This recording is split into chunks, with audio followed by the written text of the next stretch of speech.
ఢిల్లీ గడ్డపై ధర్మపురి అరవింద్ దమ్ము. ప్రాణం కంటే ఎక్కువగా ప్రేమించిన పార్టీ కోసం ప్రధాని ఆదేశాల్ని శిరసావహిస్తూ కేంద్ర బీజేపీ పార్టీకి వీర సైనికుడులాగా పోరాడుతూ 27 సంవత్సరాల తర్వాత హస్తిన రాజ్యంలో కమలం వికసించటంలో కీలక పాత్ర పోషించాడు.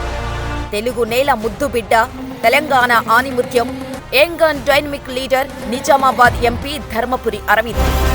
దాదాపుగా దశాబ్దం నుండి సామాన్యుడిని అంటూ చెప్పుకుంటున్న అరవింద్ కేజ్రీవాల్ లిక్కర్ మరకలను, అవినీతి పరుల్ని చీపురుతో ఊడ్చిపడేయటంలో కీలక పాత్ర పోషించాడు ధర్మపురి అరవింద్. ప్రతిష్టాత్మకమైన ఢిల్లీ ఎన్నికల్లో గెలుపే లక్ష్యంగా కేంద్ర బీజేపీ దాదాపు 22 మంది సభ్యులతో వ్యూహరచన కమిటీని ఏర్పాటు చేసింది. ఇందులో ధర్మపురి అరవింద్కు కీలక పాత్రను అప్పజెప్పింది.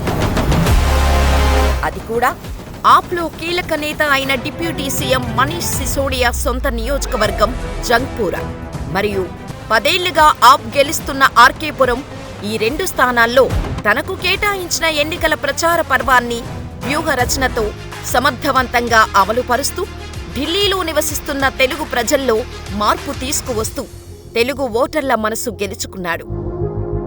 ఈ నేపథ్యంలో మనీష్ సిసోడియాపై పోటీ చేసిన బీజేపీ నేత తర్వీందర్ సింగ్ గెలుపొందాడు. ఆర్కేపురం నియోజకవర్గంలో బీజేపీ నేత అనిల్ శర్మ గెలుపొందాడు.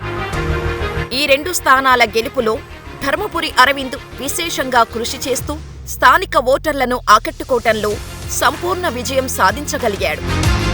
ప్రధాని మోడీ ఢిల్లీ రాష్ట్ర బీజేపీ ఇచ్చిన నాయకత్వానికి బలంగా పనిచేశారు.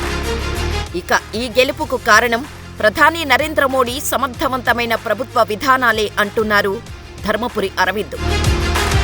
ఆయన మీడియా వారితో మాట్లాడుతూ, ఎప్పుడైనా సరే ఎన్నికల్లో ఉచిత పథకాలు మాత్రమే గెలిపిస్తాయనుకోవటం పొరపాటని, ఢిల్లీ అసెంబ్లీ ఎన్నికల్లో ఆప్ ఓటమితో ఇదే నిరూపణ అయిందని అరవింద్ అన్నారు. దాదాపు 11 సంవత్సరాల వరకు ఆమ్ ఆద్మీ పార్టీకి సమయం ఇచ్చి ఇవాళ ప్రజల ఓపిక కూడా నశించి కేవలం మోదీ గారి నాయకత్వంలోనే ఢిల్లీ ముందుకు పోతుందన్న నమ్మకంతో వాళ్ళు ఇంత పెద్ద మెజారిటీ ఇవ్వడం మా అందరికీ సంతోషాన్ని ఇస్తుంది. ప్రజలకు కనీస మౌలిక వసతులు కల్పించిన తర్వాత ఉచితాలు ప్రయోజనకరమన్నారు.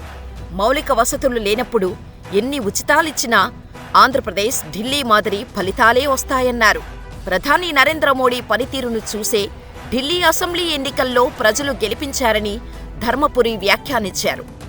దేశంలో ప్రభుత్వాన్ని ఏర్పాటు చేసినా ఢిల్లీ అసెంబ్లీ గెలవకపోవటం పార్టీకి ఒక లోటుగా ఉండేది. ఇప్పుడది తీరిపోయిందన్నారు. ఎన్నికల వ్యూహ బృందంలో తనను చేర్చి బాధ్యతలు అప్పగించిన పార్టీ అధిష్టానానికి కృతజ్ఞతలు తెలిపారు. తనకు అప్పగించిన జంగ్పూరా, ఆర్కేపురం నియోజకవర్గాల్లో బీజేపీ గెలవటం ఆనందకరమన్నారు. మాజీ డిప్యూటీ సీఎం మనీష్ సిసోడియాను ఓడించటం సాధారణ విషయం కాదన్నారు. ఆ నియోజకవర్గంలో మొత్తం మైనారిటీలు 18% ఉన్నారని గుర్తు చేశారు. వ్యూహాత్మకంగా పనిచేసి గెలుపు కోసం కృషి చేశామన్నారు. ఏది ఏమైనా తెలంగాణ రాష్ట్ర స్థాయి ఎన్నికల్లో తన పవరేంటో చూపించే అరవింద్ ఇప్పుడు ఢిల్లీ గడ్డపై చూపించటం తాను సమర్థవంతమైన నాయకుడని మరోసారి నిరూపితమైంది.